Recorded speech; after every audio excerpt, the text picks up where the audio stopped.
పంచాయతీరాజ్ అధికారులు చెప్పింది కేంద్ర జల జీవన్ మిషన్కి ప్రతి ఇంటికి రక్షిత మంచినీటికి మీరు డబ్బులు అడగాలే కానీ ఇస్తారు.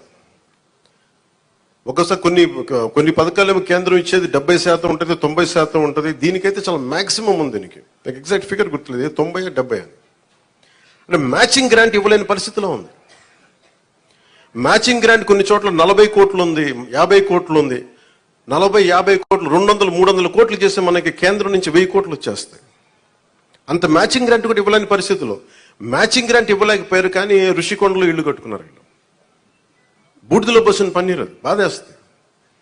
అంత విలాసవంతమైన భవనం, ఓకే వాళ్ళు అనుకున్నట్టుగా, నేను వాళ్ళ ఆ వాదనకి నేను సరే అంటున్నాను, ఓకే మీరన్నట్టుగానే అది కూర్చోబెట్టి ఎవరైనా విఐపీస్ వస్తే ఉండటానికి అంత అవసరం ప్రస్తుతం.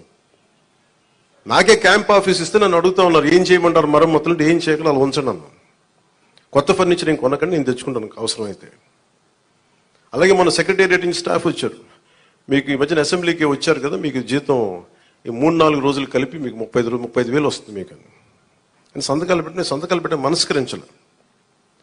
నేనేమనుకున్నాను, జీతం తీసుకొని పని చేద్దాం అనుకుంటే, యాక్చువల్లీ లోపలికి వెళ్ళి పంచాయతీ నిధులను చూస్తూ ఉంటే డబ్బులు లేవు. పంచాయతీ శాఖలు ఎన్ని వేల కోట్ల అప్పులు ఉన్నాయో తెలియట్లా.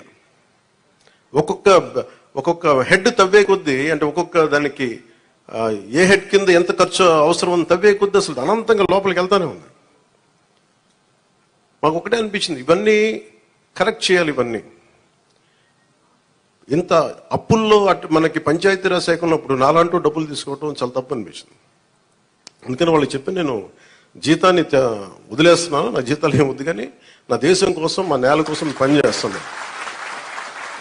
ఎందుకంటే ఇది పరిస్థితుల్లో మేము ఇచ్చే పరిస్థితుల్లో ఉండాలి మనందరం.